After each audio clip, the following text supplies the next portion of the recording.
2026 tukutane ng'ambo. Mwambie tena tukutane ng'ambo. Unajua tunaposema tukutane ng'ambo, mwingine anajiuliza nitafikaje?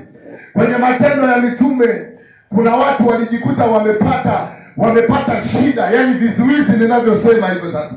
Wamepata shida, walikuwepo Mtume Paulo na wengine.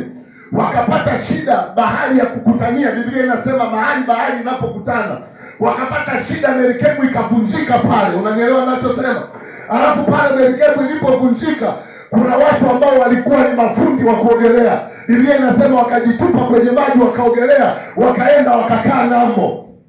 Wakiwa wamefika kule ng'ambo, wanawakatia tamaa hawa ambao wapo kwenye maji. Hawajui kuogelea, hawana mitumbwi wala hawana maboti, hawajui kuogelea. Kuna watu ambao walisema hawa ndo basi tena, hawa wanafia kwenye maji. Nisikilize nikwambie, huenda wewe hauna maarifa kama ambavyo wengine wana maarifa.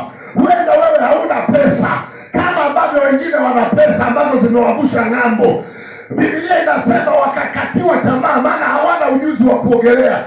Kufumba na kufumbua, wanashangaa na hawa nao wamekuja ng'ambo. Imekuwaje? Kumbe mambao yaliyokavunjika kwenye merikebu, wengine wameshikilia yale mambao, yananesa namna hii kwenye maji, yale mambao yanawapeleka ng'ambo. Hata kama hatuna chochote, hata kama hatuna maarifa, sisi ni wambao kwa jina la Yesu.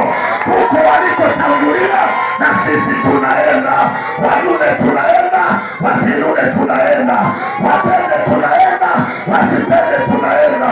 Ni kweli hatuna vigezo vya kupenda huko, lakini sisi ni wambao. Wapi hapa washindi wanaonyelewa? Wapi watu wambao hapa wanaosema sio kwa ujanja, sio kwa maarifa, sio kwa akili, sio kwa uwezo, bali kwa msaada wa Bwana ng'ambo tutaenda katika jina la Yesu. Hatuna elimu ya kutosha, ng'ambo tutaenda kwa jina la Yesu. Hatuna mtaji wa kutosha, ng'ambo tutaenda kwa jina la Yesu. Tukutane ng'ambo kwenye huduma, tukutane ng'ambo kwenye vipawa, tukutane ng'ambo kwenye karama, tukutane ng'ambo. Hayo makofi hayatoshi. Nasema tukutane ng'ambo katika jina la Yesu. Waliokudharau watakusalimia kwa heshima. Hebu sema amina hapa. Wapapi watu wanaoenda ng'ambo hapa? Wapapi washindi wanaoenda? Sema amina. Na tuvuke mpaka